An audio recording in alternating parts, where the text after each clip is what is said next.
G'day, you're listening to the Virtual Staff Room, and this is episode 19, Beyond the Filters.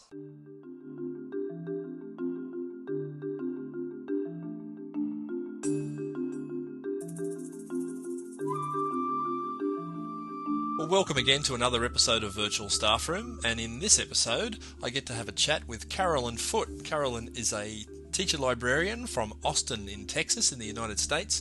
And we sort of turned the tables a little bit in this one. Carolyn was doing a research project for her librarian association on the use of Skype in the classroom, and she actually contacted me and said, could she have a chat with me about the use of Skype, because she knew I used it a lot for the podcast.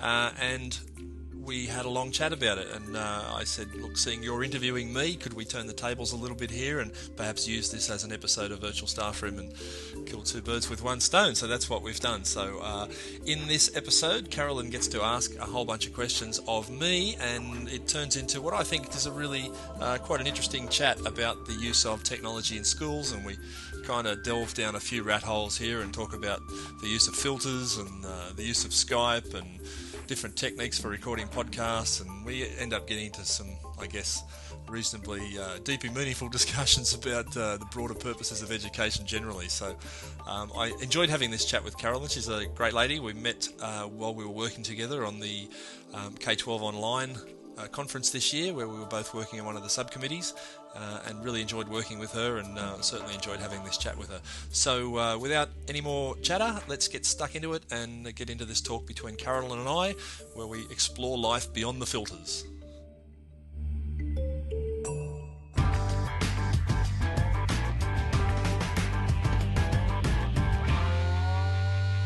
I understand that you've used Skype a little bit with students as well. A little bit, yeah. I've not every situation I've been in has there been enough bandwidth to support a Skype call, but a couple of times in classes. I mean, my problem is I don't teach enough, right. And I'm changing that next year. I'm trying to renegotiate some things so I do more teaching and less network management and dealing with servers and routers and all that sort of thing, because that's not really what I'm interested in. But yeah, a few times when I've been working with kids and we've had Skype and we've pulled someone up on the big screen and they've been sitting there and able to ask questions. And it's not always even necessarily been all that related to what we've been doing in class. It's just been an interesting experience for the kids to do. Right. Well, one of the things that is an issue, I know at a lot of campuses, and is at mine, is just a concern from the network level about installing Skype on various computers or students having access to it. And so I was just curious about the situation where you are, if that's an issue, and your view, since you're sort of on the managing end also. I wouldn't be advocating to put Skype on every student machine, that's for sure. I don't think that's necessary, but I would see Skype more as something that is... I mean, if you're going to have a Skype conversation with a bunch of students and an outside person, I would think that would be something that the teacher has helped coordinate and set up in advance. Right. Or not necessarily in advance. It's the sort of thing you can do on the fly, I guess. But it's something that would be teacher-initiated in most cases. Even if it's not, even if, say, for example, you had a group of kids who were working on a project where they wanted to call someone and interview them so they could include that in a podcast they were doing. I imagine that would still, certainly in the junior years, still be something that would be initiated or at least overseen by the teacher. Right. I can't imagine a situation where you had 25 kids in a class and everyone had a Skype connection. They were all off talking to different people at once, and it was just a free for all. I think that would be a bit of a mess. Yeah. Well, and I know some districts even trying to get it installed, say on a few teacher computers or in a lab, is an issue, and I suppose the concern is with the chat features of it. And I've never understood that. What are they worried about? Right. Who are they going to talk to? These kids go home and get on MSN and they spend all night talking to people anyway. They get on their Right. cell phones and they send SMSs back and forth. They get on their phones and they call each other. Like, who on earth are we protecting them from? Well, I mean, I agree with that completely, because I feel like I do feel like students are fairly savvy with using these tools, but I also don't think, omitting this one tool is going to prevent them from having that kind of conversation. If they want to have it, they'll find a way, to have it some way, somehow. But also, I feel like teachers are professionals, and so we should trust them with having these tools on teacher stations, and trust that they're going to manage them wisely and know how to use them if they're asking to have it in the first place. And it's such a powerful tool for schools, I think, when you're trying to reach outside the walls of the building and, really show students that it's a global environment that they can learn in, and model that for them. And it's not modeling that for them if they can't use tools that let them connect with other people, other places. Yeah, oh, look, I totally agree. But as I say, I'm not quite sure what it is we're actually protecting them from. It's just, to me, I just don't get that. Right. As a teacher, I really believe in a student-centered classroom, and I like to, I like to give kids interesting things to work on and then get out of their way and see what they come up with. But I still know what's going on in my classroom. I'm still aware of what's happening and what this group of kids is working on and what that student's doing. And just because it's a student-centered classroom doesn't mean the teacher doesn't have a clue what's going on in it. So if kids were using this technology to do something that they shouldn't be doing, it ought to be something that the teacher had a handle on, I would think. Right. I mean, I can't imagine a situation, or not very many situations, where you'd have a student get on Skype, dial someone up, and sit there and be chatting with someone they shouldn't be in the middle of the school day in a classroom. I mean, teachers are paying attention, so... I think it comes down to this whole issue. It's a whole separate podcast, probably, with the issue of sort of the network administrator as guard, and self-appointed guard, and not entrusting the professionalism of teachers to be supervising their students correctly. We trust them to supervise them on the playground and to drive them on the bus and, to take them out of town for an event. So this is certainly, this is a much more protected environment because they'd be at school in the classroom. Well, is it that they think students will be out doing Bart Simpson prank calls, or are they getting onto pedophile, dial a pedophile? Like, I just don't understand what we're actually protecting them from. But that's just me, I suppose. Well, I don't think it's just you, actually, but it does strike me as odd. I'm also network administrator where I work, and so I get to deal with security policies and that type of thing. And it always intrigues me when a lot of the stuff we do for security, I'll outsource some of the expertise for that because I don't necessarily have all that expertise. But I'll call our security mob, the people who help me with the proxy server we run, that controls all this traffic in and out of our network, and they'll sort of remote into the back of the proxy server and they'll look at the settings and they'll go, "Did you know that you let people do this?" I went, yeah. "Well, did you know you can restrict them from doing that?" I went, "Yeah, but why would I want to do that?" And it's almost like people who work in the network security business have this attitude of, we'll restrict people because we can. Not necessarily because there's any real reasons to do it. And we paid a lot of money for this particular proxy product that we use, and it's got the ability to restrict students' bandwidth, and you can restrict the hours they can access the network, and you can control how much they consume over the network, and you got a heap of controls over it, and we've just about got everything turned off. And it's almost like, I think network administrators look at those settings and those tools that they have available to them and think, well, gee, we paid a lot of money for this product and we're only using 5% of its capabilities. Maybe we should turn some of this stuff on so we feel like we're getting our money's worth. Right. And I almost feel like there's an element of that this security is only wound up because it's there to be wound up. And when you sit Right. and talk about people and say, why would we want to restrict the hours that students can access the network, or why would we want to limit the amount of bandwidth they use? Obviously, if you get kids who are sucking up gigabytes of bandwidth, on just junk, then that's an issue. But Right. as a general principle, surely you'd wait and you'd see and you'd watch and observe what sort of needs the kids had in terms of their bandwidth consumption or their access level or whatever before you start saying, oh, you know what, we're letting them do this and it's causing a problem, so we need to look at that policy.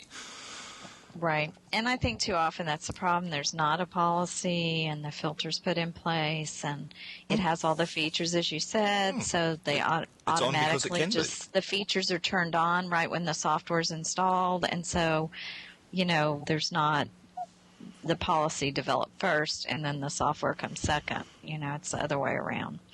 I know some people feel their jobs are on the line, and, the laws are different places, but well, my attitude to filtering is always, we have a filter in place at the school I work at. Unfortunately, my school's not part of a school board as such. It's an independent school, so we get to make a lot of these decisions ourselves rather than have them imposed on us from above, which, I guess is always going to be a political struggle that schools that are part of a system have to deal with. But our approach has always been that, yeah, there's some obvious stuff you block out. There's a whole bunch of porn sites and, sites that are, hate racist type sites, or things that are, clearly not the sort of things you want kids to be spending time on. So, yeah, obviously you filter those things. But as a general principle, we believe in having an open network. And then if things come up that you find are inappropriate, then you block those as you go. Now, it seems to be a different mindset I've seen in other places where you basically block everything and then you unblock things as you go. Right.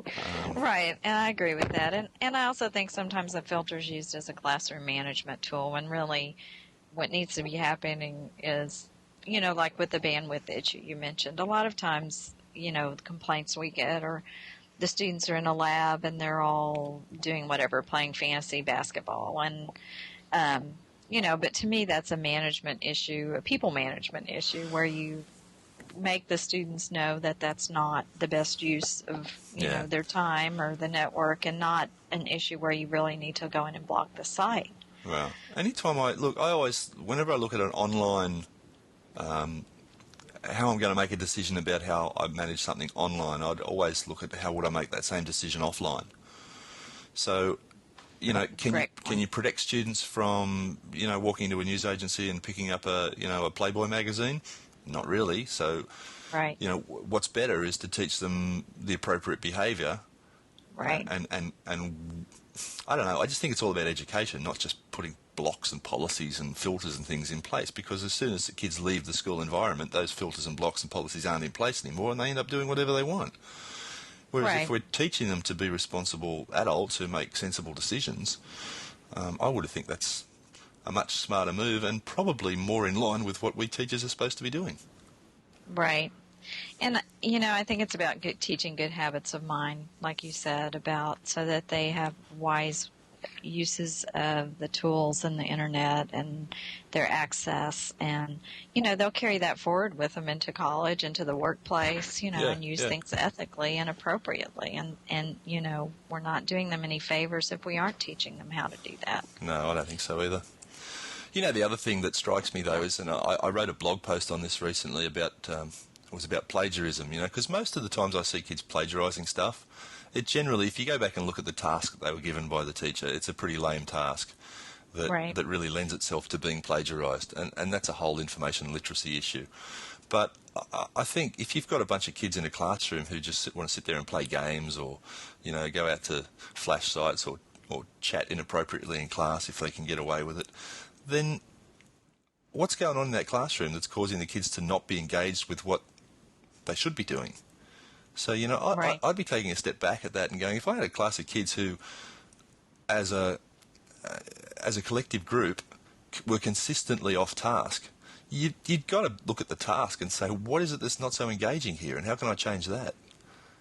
Right. So, and I agree completely. I think I don't think this is true all the time, but I think a lot of times the issues you have with plagiarism are because the assignment was, you're basically asking them to regurgitate information, and the internet can regurgitate the information for you. You don't need, you don't really need your brain engaged to do that. And so it just makes it very tempting for students. Whereas if you're asking them to compare and contrast and analyze or interview someone, then that's not something that they can just copy and paste. I'd even take it a step further than that, Carol, and I'd say that if you ask skinny questions that lend themselves to plagiarism, not only are you putting the kids in a situation where they can plagiarise, you probably put them in a situation where the only real answer is to plagiarise. I mean, seriously, if you ask a question of a kid, research Nigeria, do a research assignment on Nigeria, and the question is as skinny as that, and they often are. I've seen plenty of times when questions are set for kids that are literally as narrow as that and as non-specific as that. And and so the kid goes, well, I mean, how's a kid going to research Nigeria? Short of getting on a plane and going to Nigeria, or going and talking to someone who's lived there and asking them a bunch of questions, which, may or may not be possible. What's their alternative? They go to a written source, be it a written encyclopedia or an online encyclopedia or a website. They find some information and they regurgitate it. What is their option? There is none. Now, if a kid's good at taking that information and rewording it slightly and making it, stitching it together in a different way than he found it or she found it, then that kid's not going to get in trouble for plagiarism. But, I mean, really, they've still plagiarised. They've still just taken a bunch of information and reused it, whether they've cleverly reworded it or not. Right. So, the kid who gets away with an assignment as non-plagiarism, who's done a good job of rewording, and the kid who hasn't done a good job of rewording, really, what have either of them learnt? Probably very little. Right. I think that's the key there. It's not even just that they're plagiarizing or not plagiarizing. It's that have they internalized anything about what they did the research on? I mean, has it become part of their own experience? Is it knowledge they're going to carry forward with them? Do they have any wisdom that they've gained from doing it? Or, have they just picked up a couple of facts and moved on? Yeah, and that goes way beyond whether they've done a good job of rewording what they've read. Right. Yeah. Right. Exactly. Well, that brings me back to Skype. Yeah. Isn't that a good segue on my part? Nice. Isn't that skillful? Because I'm thinking about the possibilities for this tool, just like we're doing this interview, for students to do interviews with people who may be experts in a certain field. I've been thinking about how we can use it in our library to bring in outside experts or contacts that the teachers might have in order to make a research experience more meaningful, and so students can practice talking to someone who is knowledgeable in a particular field. So do you see value in using it that way? Oh, enormous value. And I've got a friend who I used to teach with in Canada, and I haven't seen him online for a while, but he used to, as an economics teacher, bring outside experts into his class to talk with the kids. So, I don't know how often he did it, every week, month, whatever. He'd have the kids prepare some questions in advance for the topic they were studying, and then he'd bring in an outside expert via Skype and project that image up on the screen, and the kids would sit there and be able to interact with this person from outside the school. Now, there's enormous benefit in doing that. And especially now as more and more computers are coming out with built-in cameras, because typically there's always been like a hardware overhead where, this is a nice idea, but if the person on the other end doesn't have a camera, doesn't have a microphone, doesn't have the ability to easily conduct a Skype call, well, that's a bit of an issue. But as more and more hardware comes out that's basically video conference ready, I can see it being used a lot more. But what a fantastic resource. I mean, one of the things that we struggle with in our school is the enormous occupational health and safety rules every time you want to take a group of kids outside of a school. And you've got to make sure the environment's safe, and you've got to make sure that, the transport's available, and then you've got issues with costs of field trips and that type of thing. The idea of being able to bring people into your classroom for just a short chat about a particular topic, I think it's really powerful. Right. We're going to have a author visit, and she's visiting over Skype in late November. So, to bring in an author for a school is quite expensive here anyway. It is. It can be. Yep. And, she's charging a fee, but it's very, very nominal, and we can bring classes in and have the video cam on and the ability to do the chat. And she has mentioned to me that quite a few authors are starting to do these kind of chats. So, I think that's a great way to bring in someone who might not be able to visit your school, or that the school might not be able to afford to have to visit as well. So your point about field trips is great. Yeah. And, if you wanted to get a diverse set of opinions, so you were studying, I don't know, let's say, I use here in Australia for an example. Let's say I was teaching a class of kids and we were looking at our government system. It would be really interesting to get a three-way call going between my class here in Australia and another class, say, in the US, and another one in, say, Canada or the UK. And sit there and have these kids be able to have a conversation and say, well, how does your government work? And, do you have a parliament? Do you have a Senate? How does your House of Representatives work? Whatever. And the US kids going, well, we don't have a Senate. We don't have a parliament as such. We have Congress. And, how does that work? For kids to be able to have these conversations that are cross-cultural and multi-cross-cultural. Imagine sitting in a Skype room with, some US kids and some kids from, Hungary and another country somewhere where the systems of government were totally different. And being able to compare and contrast and ask questions. And I think that would be a really insightful experience, other than just learning it out of a book, and other than just having a conversation with, do a field trip to your local area. Talk to your local government. You're not going to get the same perspective that you're going to get on a global level. Right. It's like a global field trip. And I agree. I love your idea of having more of a conference call approach, where you could have different experts debating the subject or discussing the subject as well. I'm thinking of news programs that do that, where they have opposing viewpoints from the experts and have the moderator. Yeah. So that would be interesting too, to have your class being the moderator. Yep. Someone in the class being the moderator, and then having people with opposing viewpoints that were Skyped into the conversation. Well, I mean, there's been some really interesting video tools come out in the last couple of weeks even that, and I don't know if you've had a look at Operator 11. Yes, that was, I thought that had a lot of potential. I mean, because you could bring in the video from the different people. Yeah, the first time I saw that, it struck me that you've got someone who's acting as the director in that session. You've got other people coming in on multiple video streams, and the director person is able to cut and chop between each of those video streams.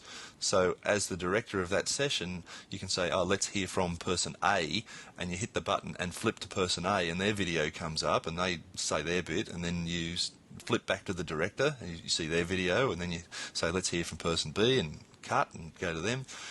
My first thought when I saw that was, wouldn't it be cool to have an international global debate where you have 6 kids representing 6 classrooms, or you may have 6 kids in the one classroom, or whatever, or you can have divide them up into multiple groups. There's a whole bunch of ways you could manage it.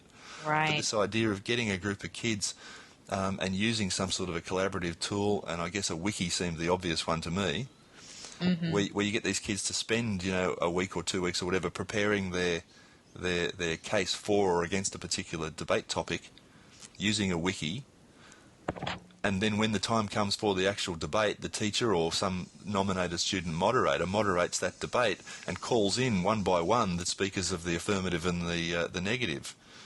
And And the neat thing about Operator 11 as a video tool is that after you do this little video stream thing and you chop back and forward between your inputs, it records the whole thing out as a finished video file for posterity. Right.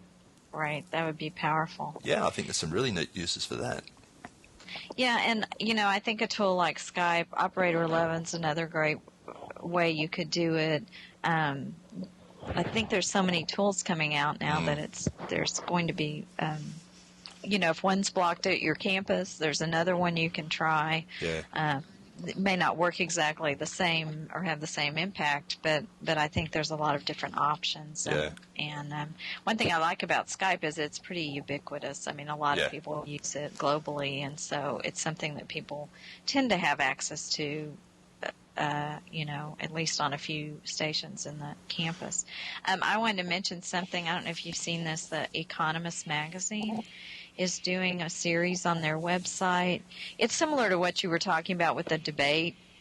They aren't using it as a wiki. It's more of a blog, I believe. Mm-hmm. But they're interviewing different experts, and then people can come in and make their own comments, and they're featuring different topics every few months and kind of building a deeper debate. So it'd be interesting to look at that and model something after what they're doing. One of the things that, I think, well, let me just back up. When I was using Windows, my primary chat tool used to be MSN, because that tends to be what is on Windows machines. And when I moved to the Mac, the Mac comes with iChat, but of course there's no Windows client for iChat, and still a lot of people I know are on Windows. So, there was Skype becomes really your only common denominator there as a chat live IM type tool between people on the Windows and the Mac and the Linux platforms. Because it is completely cross-platform, which is kind of neat. And I always call Skype MSN for adults. Well, I also really like the ability of Skype where the fact that you can have a back channel conversation in the chat area while you're also having a conference call or you're having, one-on-one conversation. So it's got both pieces going on at the same time, and I think using that in schools or with classes could be really interesting too, because you can have both those elements going at once. Yeah, I'm looking forward to the ability to Skype to carry more than like a video conversation, more than just one-to-one. Having a multi-party video conversation will be the next obvious move, and I hope they move forward on that. iChat can do that. I worked with some kids on some projects back in the late 90s, and we were doing a lot of collaborative work back then, and we were using a thing called CUCMe, which was a multi-video chat client. And it was really exciting. You get the kids up and you'd say, okay, well, we need to talk to the kids in the US and in Japan, who were the schools we were working with. And, I mean, fortunately, Japan and Australia are more or less in the same time zone. I think we're 2 hours apart from Sydney.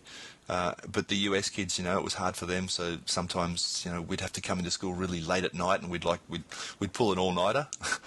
Which was a lot of fun. You'd get permission notes from the parents and they'd say, yes, that's okay, my kid can do that. And they'd stay back on a Friday afternoon and you'd work back late until very late at night, and then the US kids would start to come online, and then you'd have your video chats then. And it was an exciting thing to do this global collaboration, because part of the thing is the time zones take kids out of their comfort zone and start to, take them into areas that are different to what they normally do, and there's a sense of excitement about that. Right, you have to learn what time it is in another area so you can plan the call in the first place. So I think that just that little piece of it takes them out of their comfort zone. Yeah. I was laughing when you said that, because I actually remember using that, and I was listening to David Warlick was on Women of the Web last week, and sort of in the after chat, he was still talking. They were still doing an interview, and he was talking about some tools, using some different tools in the 90s. And I started thinking about that because my campus was involved in a project with the university here and with another high school and our high school. And we didn't have, school-to-school chat, but we had software that allowed us to do classroom-to-classroom chats Yep. and discussion boards, and we have webcams, and we have Mac, I don't know, classics or, very old Macs. I mean, they weren't old then, but now they would be considered old. And, all that was going on, and then it just seemed like, the chatting, the message boards, the room-to-room chats. Yeah. And the webcams were so big in the 90s, and then all of a sudden it just sort of faded away, and now when you're trying to bring in some of these tools into the classroom, and it's 15 years later or 13 years later, and there's still a hesitancy, in some schools to bring them in. And I think, my gosh, we're going back to something we were able to do 10, 12 years ago. Exactly. And we're still not prepared to do it on this scale. So I just think it's kind of interesting how this has cycled around and become important again. Mind you, I was talking to a guy up in Alberta the other day, and he was telling me that one of the school boards, because Alberta's got a bit of money floating around up there with all the oil that they're pulling out of the ground. Oh, uh-huh. And he was saying his school board has decided to put in a video conferencing system. So not just a voice over IP over the internet type thing, but a fully blown video conferencing system. So I've got to have a chat with him about what he's doing with that. But it sounds like, like what sort of classroom could you have if it was connected to the world all the time, easily? Right. I just find it incredibly frustrating to walk into a classroom where it's basically 4 walls, 30 desks, and a blackboard. And it's like, well, what do I do with that? Like, it's me in the textbook. There's only so much you can do in that situation. And if the kids are going to learn about, the world and how to deal with the world and how to interact with the world and what the world's like, then for God's sake, they've got to be able to get in touch with the world. Well, it does seem to make sense. Yes, the world as a library, that's how I think of it. And at the risk of sounding like a bit of an Apple fanboy, I wouldn't underestimate the importance or the significance of what Apple did by starting to include a webcam built into every computer. Right. And that's still not really happening by and large in most Windows laptops you buy. It's starting to be able to do that, but the majority of computers you're buying in the Windows side, the PC side, don't necessarily have that camera built in. And, when I first bought the Mac with the camera, I thought it was a nice idea. Now I think it's essential. I can't imagine having a computer without the camera. That's interesting. And so to be able to have that camera with me anytime, anywhere, to be able to just record a little short video, and when you look at what the people are doing with the K-12 online stuff, a lot of that looks to me to be recorded using the built-in iSight camera in their computers. Right. I think that's a really significant hardware change that's starting to now flow into some of the popularity we're starting to see with what people are doing with video online. Right. It's so easy. I mean, we went on a site visit to some schools in California with a team from my campus last spring, and we got our Mac rep, because we're a PC school, to loan us some Mac laptops for the trip to sort of try them out. And we had our principal in the airport with a mic on, summarizing the trip. We recorded it, so we sent it back to everybody that was on campus, and also our curriculum director for the district was with us, and he recorded his thoughts. And I think they were fascinated by how easy it was to do on the Mac, Mac, because it was just incredibly easy. And so I think you're right. I mean, I'm really interested in what's going to happen with the iPhone and iTouch. I really think that I have a real excitement about that, because I feel like, we've been struggling about the idea of laptop schools, but laptops are still so expensive, and how can you bring all that into the campus? And I'm starting to think about, what would a device look like for schools that was like the iTouch, where every student had one in their backpack, they had the internet, they had the calculator, they had the camera with them. They had all those abilities just in their pocket or in their backpack, but if something the school was providing, not that, just like they would a one-on-one laptop. Now, sure, there's things you can't do with them right now, but, this is just the first generation of it. Yeah, I've got an interview lined up with Pia Waugh, who's Vice President of Linux Australia, and she's going to show me the XO machine, the one laptop per child computer that I had a little play with the other day when I saw her. And we're starting to see ubiquitous computing. We're starting to see the price and the form factors of personal computing changing. And I don't think there's any doubt whatsoever that kids in the classroom need to have a one-to-one computing device. I just don't see any inescapable way that that's not the future. Right, I don't either. Whether it's a laptop, as we know a laptop at the moment, or whether it's some other form factor or computing device. But, I think, was it David Warlick, I think I heard say the other day, what sort of questions do you ask a generation of students who carry Google in their pocket? Right. And exactly. The questions have to change, don't they? Exactly. The whole nature of what we start to do in classrooms can change, because typically it's always been that the 19th century classroom is predicated on an idea that information is scarce, that the teacher has the information, the students don't, and so the student's job in that classroom is to sit there while the teacher pours that information into their head. That's the model of 19th century school. Right. And as we move towards a world where that information is just at your fingertips all the time. I mean, I used to run trivia nights for people, and over the last year or two, it's just ridiculous, because people are sitting in these trivia nights, and you ask a question, and they all reach for their phones and Google the answer. Right, exactly.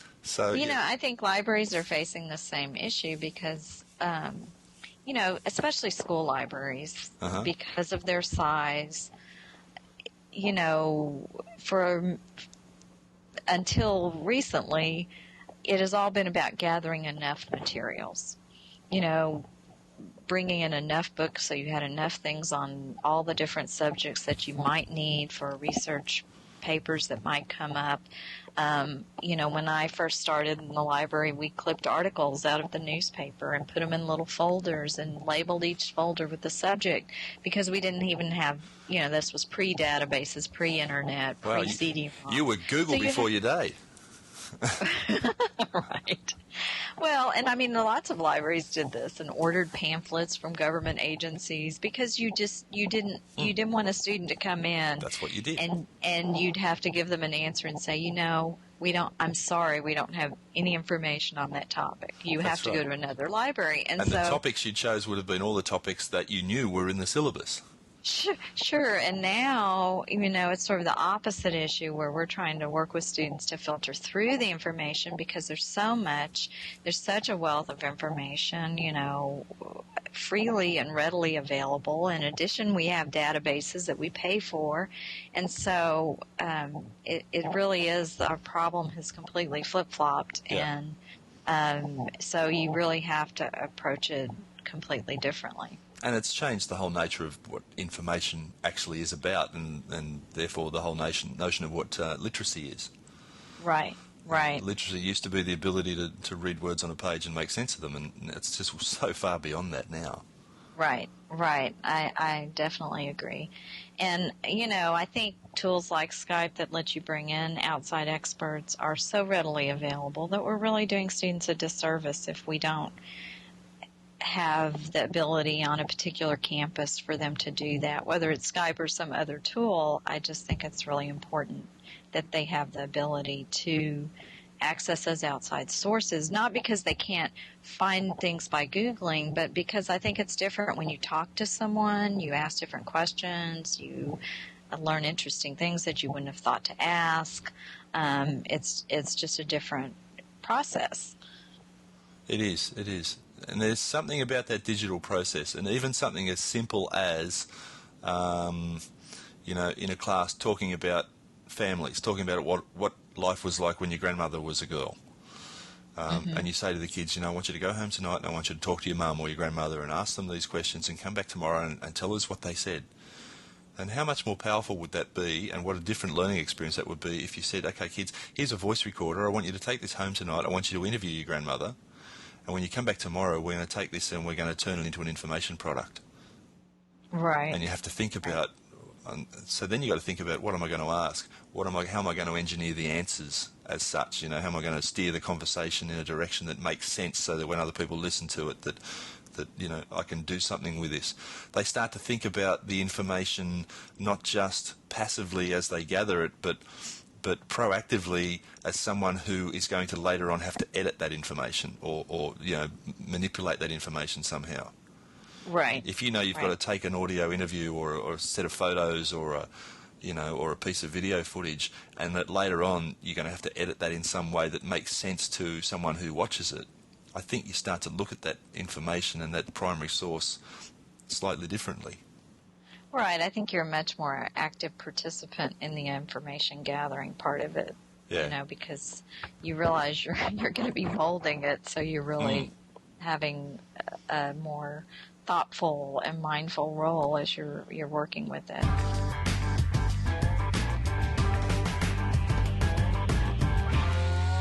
Well, I'd just like to thank Carolyn for that chat. I really enjoyed having that little conversation with her, and like we mentioned in the podcast there, learning really is a conversation, and it is all about just having these dialogues between educators who are passionate about what they do. So thanks, Carolyn, for instigating that conversation. I really appreciated the chance to do that. And I certainly got a lot out of it, and hopefully, between the two of us, we might be able to share a few ideas to other people as well. If you'd like to be one of these people having the conversation on the Virtual Staff Room, please drop me a line, chris@virtualstaffroom.net, and or you can visit us on the website at www.virtualstaffroom.net and find the link there. And drop us an email or send us a comment, because it really is all about the conversations, and we're more than happy to invite as many people as possible to come and talk about whatever they're passionate about. If it's got to do with educational technology, then come on down and let's have a chat about it. Let's share that conversation with as many people as we can. It's been a busy month for me this month. I've been getting involved in way too many projects, but they're always interesting and they're keeping me busy, that's for sure.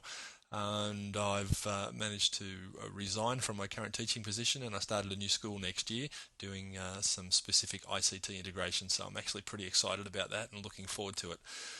That about wraps it up for this episode. As always, you'll find the show notes and information about this episode over on the website at www.virtualstaffroom.net, where you can find all the other information about this and other podcasts. And don't forget, you can subscribe to this podcast through iTunes or any other podcatching type software, and have episodes delivered hot and fresh off the press directly to your computer. Hope you're enjoying the show, and we look forward to catching you for future episodes. My name's Chris Betcher, and you've been listening to the Virtual Staff Room.